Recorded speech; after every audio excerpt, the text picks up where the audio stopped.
Hi, I'm Maria. I'm Kevin. My name is Andrew. Well, I only ever told my mother directly, and I remember this really well. Like, we were I was crying on my bed, and she came over to me and she was like, "What's wrong? What's wrong? What's happening with you? Is there anything wrong with you?" And I thought she was talking about because I was getting bullied in school and stuff like that. But then she said, I remember her saying there's nothing wrong with you, even if you're gay, transgender. And I knew that she kind of had a hint of what was going on, and knew I think from my counselor at the time might have gave her a hint or something.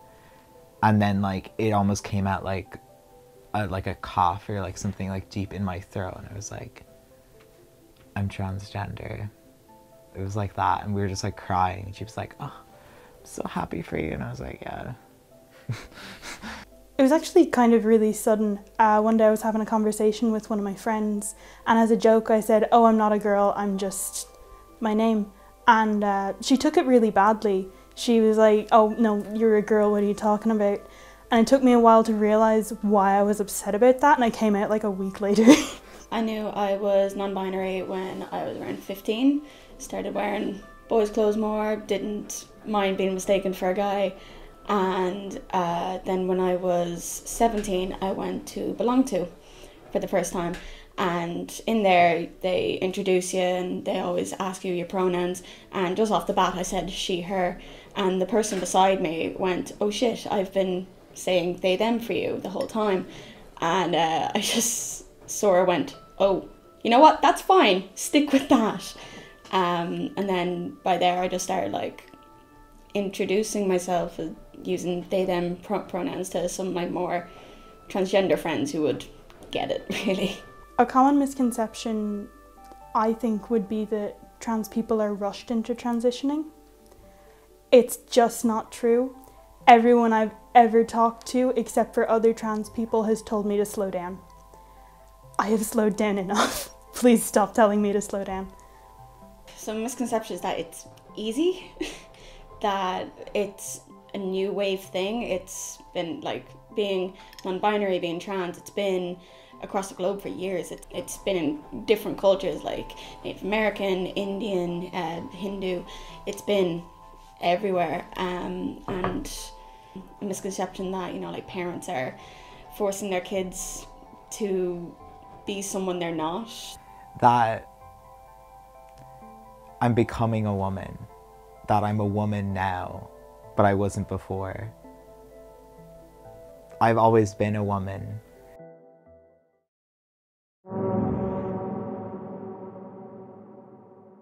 There isn't very much support, at least that I've experienced, specifically for people that are either wanting to transition or transitioning. I had to go through 4 years to even get on hormones, for instance, 4 years of going to psychiatrists and stuff like that. And I don't know, there isn't really a thing in place for that. There isn't much people to talk to unless you want to talk to groups like Tenny and stuff, but that isn't really given out to people in school or something. They don't tell you about this stuff. It's something you have to go out of your way to get. So I think it's gotten better over the years though, I think.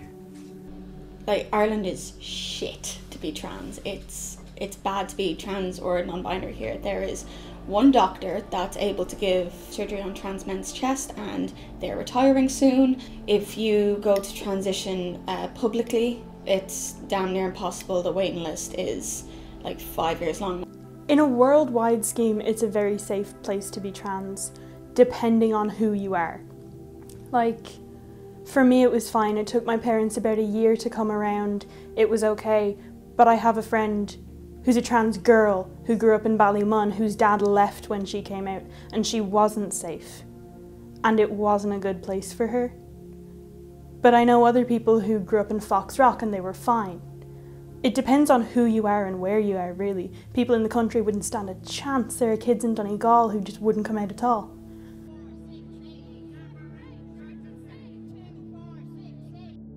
I had a friend who I would have seen at Pride for the past 2 years. So I would have seen him around. Great kid. He turned 22 in October, and a week later he died. Unfortunately, he passed. He put up a Facebook status in March saying that he finally got a interview for his transition, and he was number 233, meaning he would wait 26 months until he actually got to go in. Well, he died in November. He didn't make it to 26 months, and unfortunately that has happened quite a lot. Trans rights are under attack! Stand up, fight back! Trans rights are under attack! Stand up, fight back! The media's completely fucked up with transgender coverage. Like, we've seen just horrible interviews with people. They twist trans people's words. They it's like they'll only cover certain aspects. One of the big things that the media seems to cover on is that it's easily accessible to transition, when it's really not. It's like they give out statistics that are almost completely wrong. There's not enough coverage. It's to both sides. It's not being honest about what it's like to be trans. It's only taking an outside perspective, and it's just not right. My experience in Ireland is can be, it's relatable to people who are in England, who are in America. Like, there's nothing really that separates Ireland from the rest. I face the same issues that someone in Texas might face, only I don't have maybe a law that states it's okay to shoot me. That's pretty much the only thing that's different. I think for a lot of trans women in places like Dublin, they share a lot of the same harassment and stuff, like, on the street. I would say, like, the experience, like, changes, like, depending on, like, your age or your race and your ethnicity and, like, stuff like that, more so than location. As a society, I would say we listen too much to Britain. We take what we're given by the Daily Mail, even the Daily Mail Ireland by Graham Linehan, and we just assume that that's what's right. But in terms of Ireland's own trans culture, it practically doesn't exist. We've all been on edge whenever we go out anywhere, whenever we meet someone new. We're always like, right, is this person capable of killing us? Unfortunately, that's the case that a lot of people face. I don't think there's a good place in the world to be trans.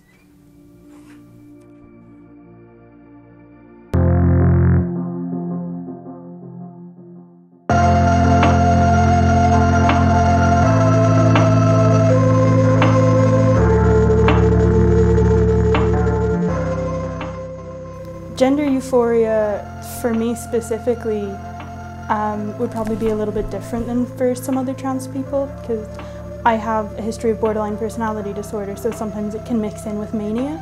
But gender euphoria for me would be like the first time I got a binder and I had a flat chest for the first time since I was 13.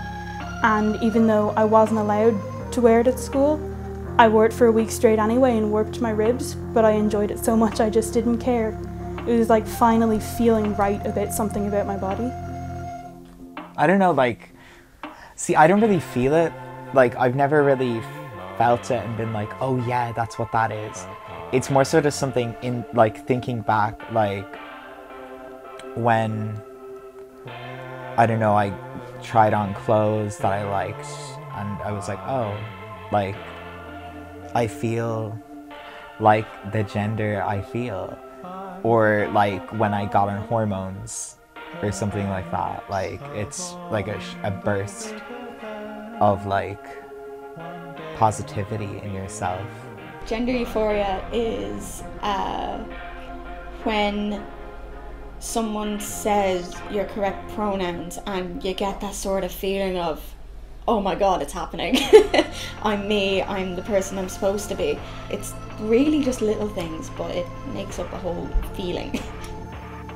When my mother used my name for the first time, which was like in the car, it was just something that she did, and like it felt really like special, I guess.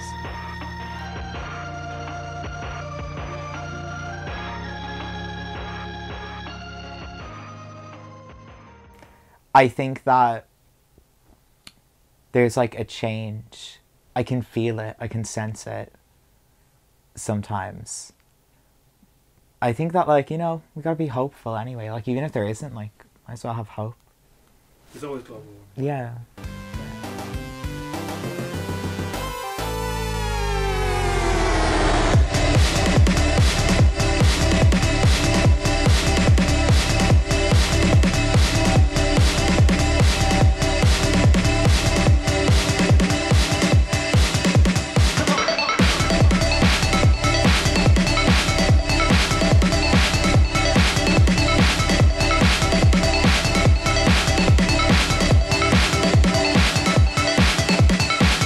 Come in, take a seat, give me a spin. I know we'll have some fun tonight.